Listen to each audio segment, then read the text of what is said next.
কাছে পেয়েও অধরা রয়ে গেল কথা। আপনি দেখছেন বিনি পয়সায় বিনোদন।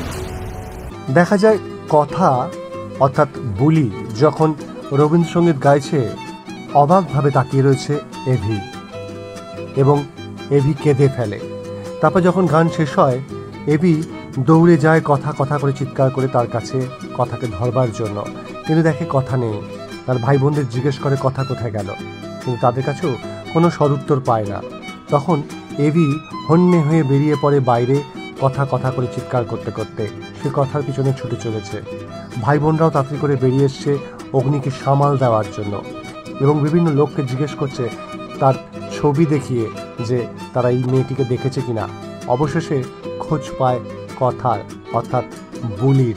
হাজির হয় এভি অর্থাৎ অগ্নি, ছুটে যায়, সে জাপটে ধরে বুলিকে কথা ভেবে, এবং যখন সে জানতে পারে যে বুলি সে কথা নয়, সে বুলি, তখন চিৎকার করে ওঠে এভি এবং তাকে বলে, তুমি আমার সাথে বেইমানি করেছো, তুমি কেন কথা শুনেছো, যেন এটা কি হতে পারে, কতটা কষ্ট তুমি আমাকে দিয়েছো বলে এভি বেরিয়ে যায়।